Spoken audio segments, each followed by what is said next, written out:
আসসালামু আলাইকুম, welcome to my channel enjoy living sense. অনেক দিন পর চলে এলাম নতুন আরও একটি ভিডিও নিয়ে। আমার নতুন বাসায় ডাইনিংয়ের জন্য দারুণ একটা জিনিস কিনলাম, আর সেই জিনিসটাই আজকে আপনাদের সাথে শেয়ার করব। এটা দারুণ একটা ক্যান্ডি ডিশ। এটাতে আপনারা ভর্তাও সার্ভ করতে পারেন অথবা 5 রকমের তরকারিও সার্ভ করতে পারেন। এছাড়াও চটপটির আয়োজনটাও কিন্তু দারুণভাবে এই ক্যান্ডি ডিশে সার্ভ করা যাবে। এই ক্যান্ডি ডিশগুলো বড় ক্রোকারিজের দোকানে আপনারা পাবেন, এমনকি গাউসিয়া নিউ মার্কেটেও আপনারা এগুলো পেয়ে যাবেন খুবই রিজনেবল প্রাইসে। তবে কম্পারেটিভলি গাউসিয়া বা নিউ মার্কেটের দিকেই এগুলো আপনারা একটু কম প্রাইসের মধ্যে পাবেন। আমি যে ক্যান্ডি ডিশটা কিনেছি এটা মিডিয়ামের থেকে একটু বড় সাইজের। এই সাইজটাই দেখতে ভালো লাগে, আর এটা খুবই সুন্দর একটি ফ্লাওয়ার প্রিন্টের মধ্যে আছে। আপনারা দেখতেই পাচ্ছেন, আমি এটি খুলে দেখাচ্ছি আপনাদের সামনে। এটি আজকে আনবক্সিং করছি এবং পুরো ডিটেলসটা আপনাদের সাথে শেয়ার করছি। আপনারা আপনাদের ডাইনিংকে সুন্দর এবং আকর্ষণীয় করে প্রেজেন্ট করার জন্য এই ধরনের ক্যান্ডি ডিশ কিনে নিতে পারেন। এছাড়া বড় কোনো পার্টিতেও ক্যান্ডি সার্ভ করার জন্য আপনারা এই ধরনের ক্যান্ডি ডিশ ব্যবহার করতে পারেন। এই ক্যান্ডি ডিশটি গোল সাইজের এবং বাইরের যে ট্রেটা দেখছেন এটা স্টেনলেস স্টিলের। এটা জং ধরার সম্ভাবনা কম এবং বাটির সাইজগুলো মিডিয়াম। আর মাঝখানে বাটিটা আপনারা দেখতেই পাচ্ছেন গোল, এবং এটা ঘুরে, এটা সার্কেল মোশনে এটা ঘুরতে থাকে। এই জন্য এটা ডাইনিংয়ে সার্ভ করাটা কনভিনিয়েন্ট। 5 রকমের তরকারিও আপনারা এটাতে সার্ভ করতে পারেন। ছোট ফ্যামিলির জন্য এই ধরনের একটি ক্যান্ডি ডিশ কিনলে কিন্তু নানা রকম বাটিতে তরকারি সার্ভ করার ঝামেলাটা আর হয় না। এই ধরনের বাটিতেও কিন্তু আপনারা তরকারি, ভাজি, ডাল একবারেই সার্ভ করতে পারেন।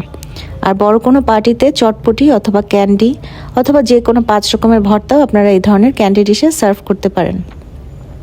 আমার চ্যানেলে কিচেন রিলেটেড এবং হোম ডেকোরেশন রিলেটেড নানান ধরনের ভিডিও আছে। আপনারা আমার চ্যানেলটা ভিজিট করে আসতে পারেন। নানা রকমের কিচেন টিপস আপনারা আমার চ্যানেলে পেয়ে যাবেন।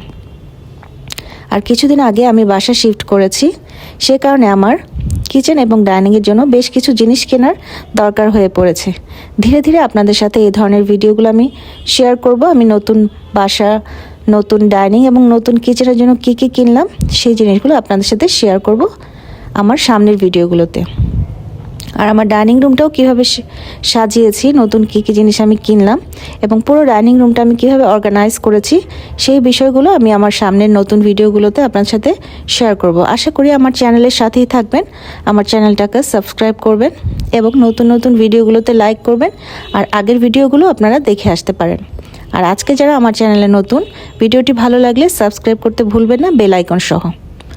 তো আমি এই ক্যান্ডি ডিশটা আপনাদের সার্কেল মোশনে ঘুরিয়ে দেখাচ্ছি। এটা কিন্তু হাত দিয়ে ঘোরালে এভাবে ঘুরতে থাকে এবং দেখতে খুবই সুন্দর।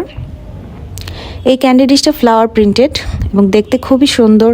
সাইড দিয়ে যে ডিশটা আপনারা দেখতে পাচ্ছেন যে সার্কেল মোশনে যে ঘুরছে একটি ট্রের মতো, এটা কিন্তু স্টেনলেস স্টিলের। তবে এটা ওয়াশেবল। আপনারা ধুয়ে নিলে ভালো করে শুকনো শুকনো করে মুছে রাখতে হবে, তাহলে এটা লং লাস্টিং হবে, জং ধরার সম্ভাবনা থাকবে না। দেখুন, আমি আপনাদের একটি বাটি খুলে দেখাচ্ছি। এটা সাইড দিয়ে ফ্লাওয়ার প্রিন্ট করা আছে এবং খুবই সুন্দর। বাটির ডিজাইনটাও খুবই সুন্দর, একটু কার্ভ স্টাইলের, এবং উপরে ঢাকনাটা কাচের, তবে খুবই মজবুত। তারপরেও খুব সফটলি এবং খুব কেয়ারফুলি এগুলো হ্যান্ডেল করতে হয়। আর মাঝখানে বাটিটা আপনারা দেখতে পাচ্ছেন গোল, এবং এর চতুর্দিকেও ফ্লাওয়ার প্রিন্ট করা আছে। আর দেখতে পাচ্ছেন এটি মেড ইন চায়না। খুবই সুন্দর এই ক্যান্ডি ডিশটা আপনারা গুলশান ডিসিসি মার্কেটেও পাবেন আর নিউ মার্কেটেও পাবেন। এছাড়া যে কোনো বড় ক্রোকারিজ শপগুলোতেও আপনারা পেয়ে যাবেন। তবে একটু বড় শপিং মলগুলোতে এগুলোর প্রাইস একটু বেশি। আমার এই ডিশটার দাম পড়েছে 4500 টাকা। আশা করি আমার এই ক্যান্ডি ডিশটা আপনাদের ভালো লেগেছে, এবং আমার নতুন ডাইনিং রুমের ভিডিও দেখতে চাইলে আমার চ্যানেলের সাথেই থাকুন। আর আজকের ভিডিওটা ভালো লাগলে লাইক, কমেন্ট, শেয়ার করতে ভুলবেন না। কোনো প্রশ্ন থাকলে কমেন্ট বক্সে করতে পারেন। আজকের ভিডিওটি কেমন লাগলো জানাতে ভুলবেন না। আল্লাহ হাফেজ।